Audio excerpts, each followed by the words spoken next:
1991, when I was at Berkeley, I started building Volkswagens. So I bought this new engine over at Roseville Volkswagen from a Passat 2-liter that literally fell off the truck from dealership to dealership transfer, and it had Motronic engine management on that. And everyone said that you can't put this motor as a motor swap into an earlier model car because it has an ECU in it. You know, the ECU was this big voodoo thing, and I had been accustomed to these older Volkswagens. You know, they had GIAC and stuff like that, so you could actually tune them mechanically. And I got the complete motor, put it inside a Mark I Dasher of all cars.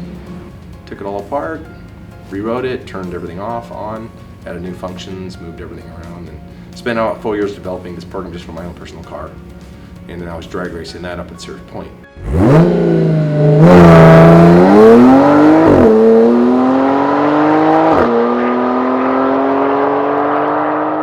I had a friend of mine, Dick Schenk, that I was about racing, who had an M3, an E30 M3.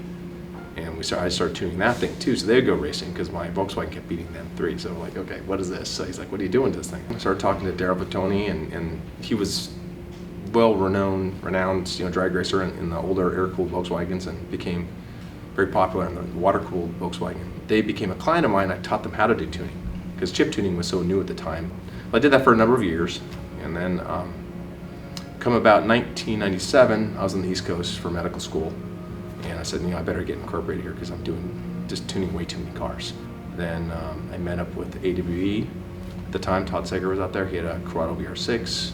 Tuned his car, we went drag racing, we were doing that, and then we started working on the 1.8T A4 because the Passat and the 1.8T A4 just came out right that year in '97, and that's when it all pretty much took off with Audi. It's turbo, and it was the big, I think it was the pinnacle, I think, of Audi aftermarket just exploding. Was that car, I believe, with the 1.8T.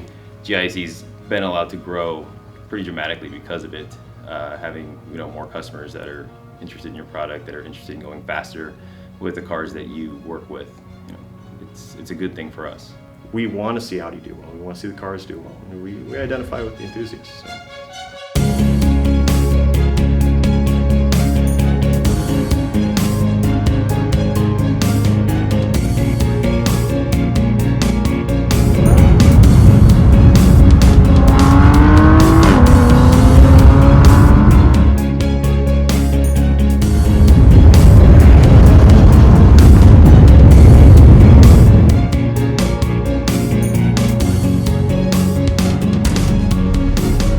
I think our focus is really going to be on just doing the newest cars. That's what we keep trying to buy the newest cars.